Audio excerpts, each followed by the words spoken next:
What's up, YouTube? It's the Action Figure Grader coming back to you with another Vintage Collection market update. Welcome back to the channel.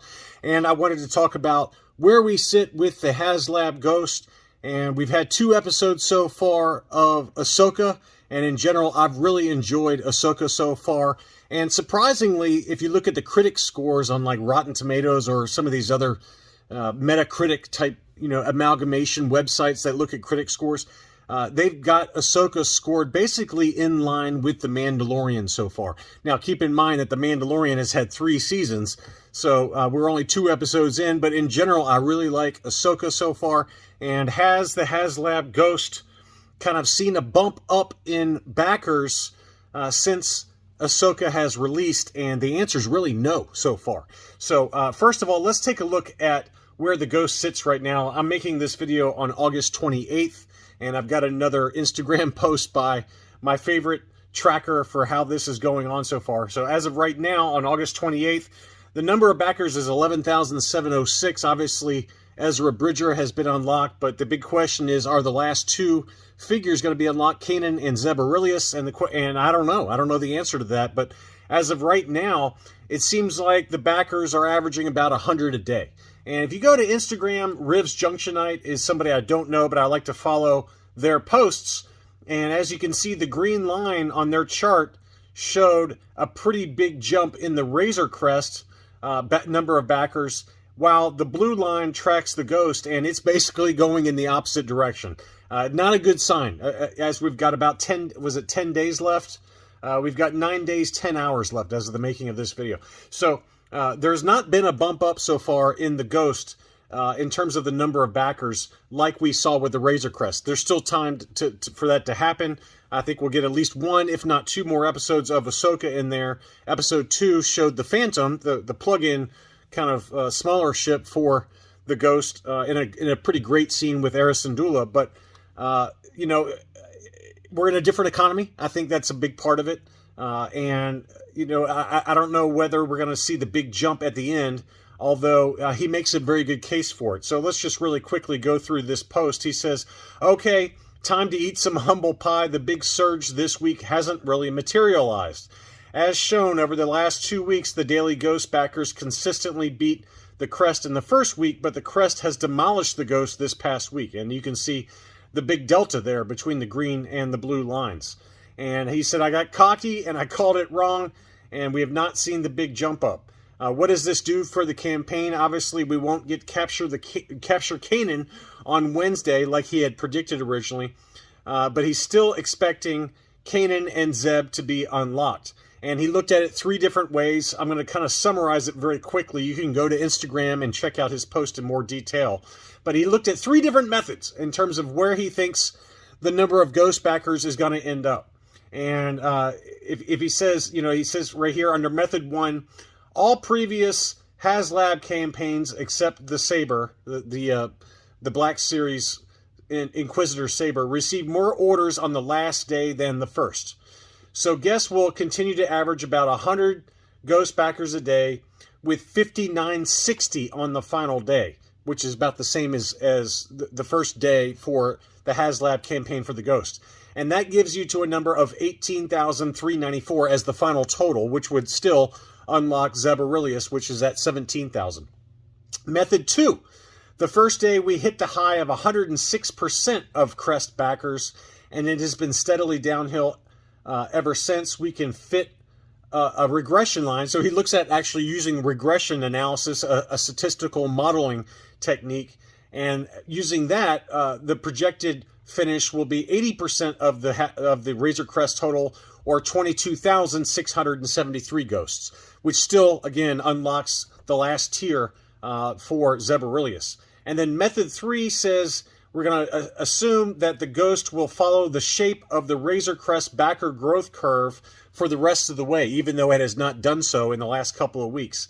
And he said using this, the projected final total based on the percent of total Crest backers at this point, that gets you to 23,000 Ghost backers. So he's projecting anywhere from 18,000 on the low end to 23,000 and change on the upper end for Ghost backers.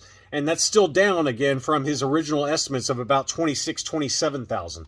So anyway, I just thought it was an interesting kind of analysis, but his numbers, he says, don't be surprised if we break 23,000 Ghost backers.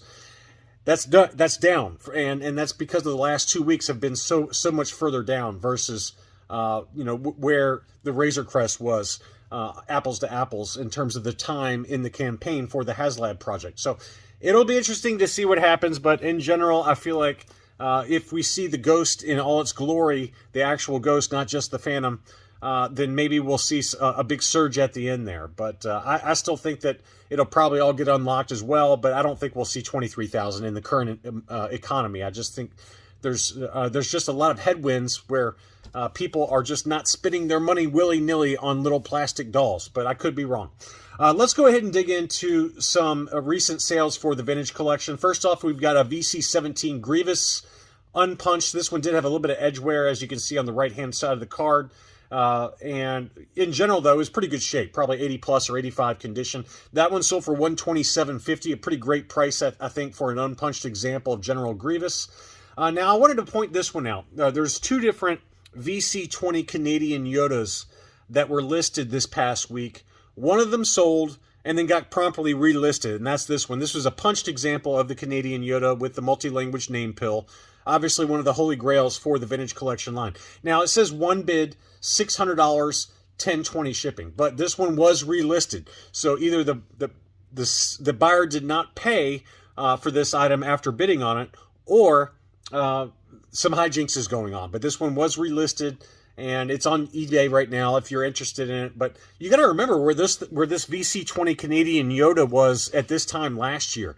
I mean, we saw several data points for a punched example sell for over $1,000. For unpunched examples, they were selling for over $2,000. And here is an unpunched example that was listed, and the auction ended on August 26th with no bidders. And the starting bid price was $1,400 with a buy it now price of $1,820, and it did not sell. And again, remember that this was selling for well over $2,000. I think there was even some that approached over $2,500 for an unpunched VC20 Canadian Yoda. So times have changed, folks. Times have changed. The economy and the market environment has changed, and this thing has not sold. It was relisted. So both of these are back on eBay right now. I'm sure I'll cover them in the what to buy video later this week for those interested, and I'll include the item numbers in that video. But pretty interesting to see for the Holy Grail, in my opinion, for retail releases for the Vintage Collection. There's no takers at significant price discounts relative to where these were selling for last year or even earlier this year. So I just thought it was kind of an interesting tidbit there. All that being said, there have been some data points in the Vintage Collection, and I'm going to go through a few of them, that could maybe, you could make the argument that prices have bounced off the lows. So maybe it's just a function of the price tag. These are very expensive items. But for some of the more common items that I'm going to go through now, prices seem to have bounced off the lows. And the first one is a VC48 unpunched Weequay in his Skiff Master outfit. This one sold for $165. $165. He still has one available, but one did sell at $165.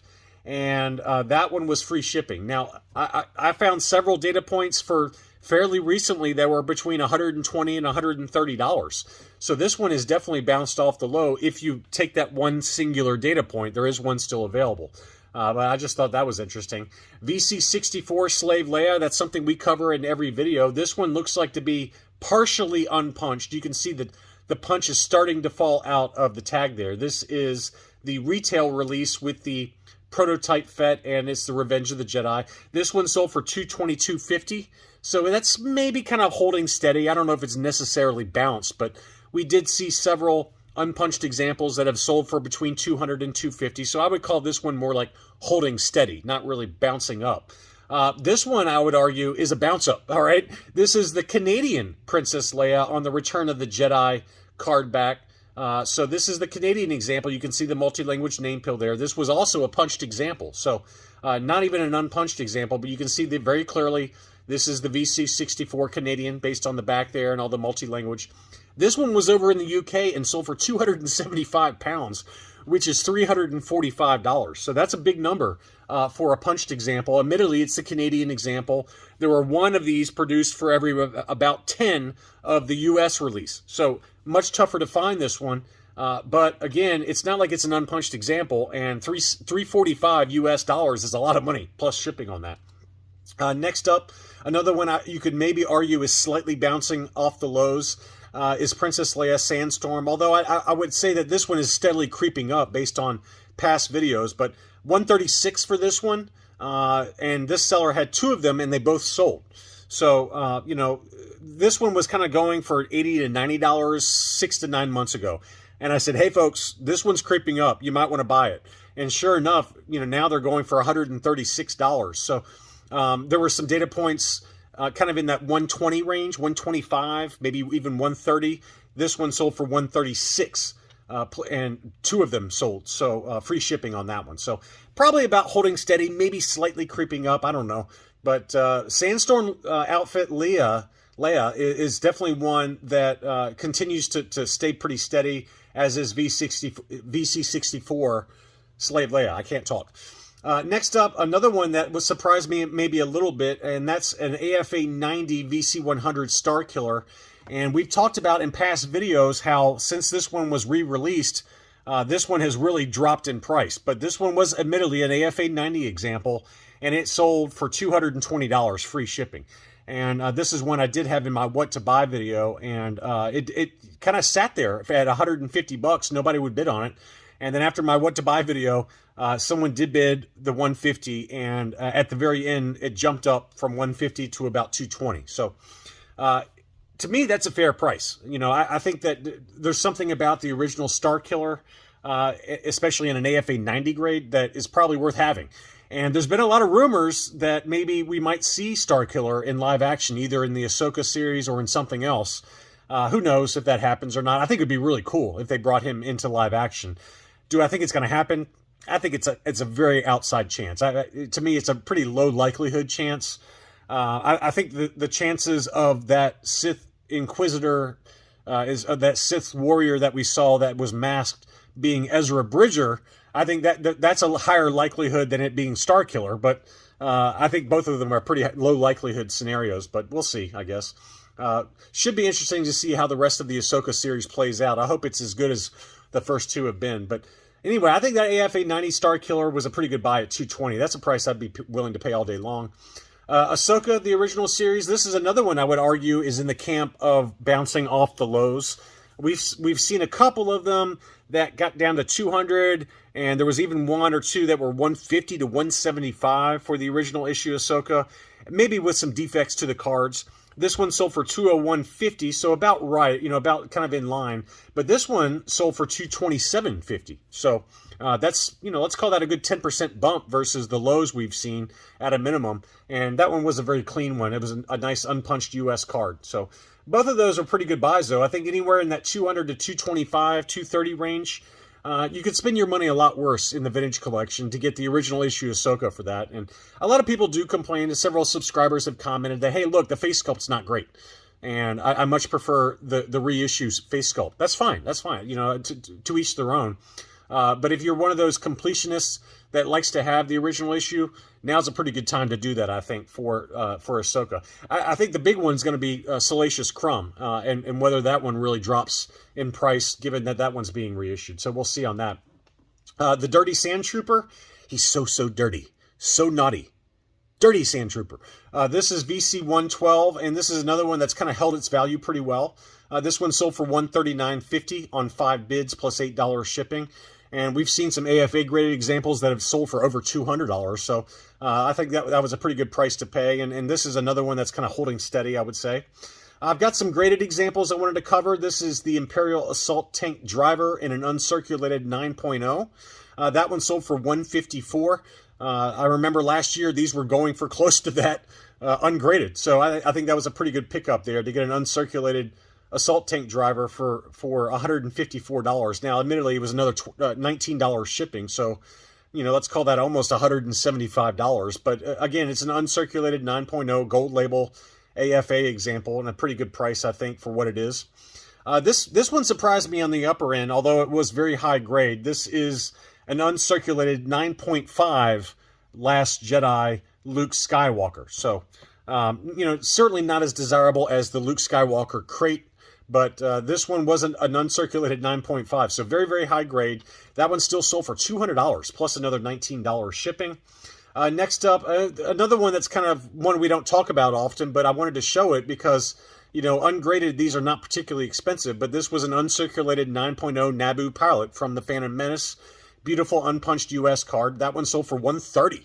$130 on that one. I mean, you could probably pick that up ungraded, unpunched for, I don't know, $40, somewhere in that ballpark. But uncirculated 9.0, there's always collectors out there that seem to be willing to pay the big premium for it. But that one sold for $130 plus $19 shipping. This was the big one, though. We've talked about a few different Jango Fetts that are uncirculated that have sold for big money. And this was interesting. It says it's got warning text on the back, uncirculated 9.0. It didn't include photos of the back, but I don't know why AFA specifically mentioned warning text on the back. So I'm only assuming that there's another version of this VC34 on the US card where there was not warning label on the back. So that's the only thing I could think of. But this uncirculated 9.0 sold for $500. And this is one that kind of steadily creeping down in price. An uncirculated, ungraded one would set you back, about $130 these days. But this uncirculated 9.0 was $500 plus $19 shipping. So a massive number for VC34 Jango Fett. The Imperial Gunner is another one we haven't talked about. This was an uncirculated 9.0. The seller sold one at $150. That's pretty big money for a recent release, VC232. He still has one available, $150 plus $15 shipping. So big number on that, but it is a pretty awesome card back with the Imperial Gunner there. Next up, I had to show you this one. This was a loose, ungraded Lumat VC104. It's loose and just loose. And it sold for $117. $117 for that. Now, mint on card, I was thinking, $140 or so? But somebody paid $117 for one of these just out of the packaging, which was a shocker to me. Next up, this fat Bit Fortuna continues to... I really want to buy one now. I don't know what it is. I just love the way he looks. He kind of looks like AFG prior to stopping drinking. He's got that big bloated face like I used to have. But I love this card back. I love everything about this one. And this one sold over in the UK for £90, which is $112. I think that's a pretty good price, really.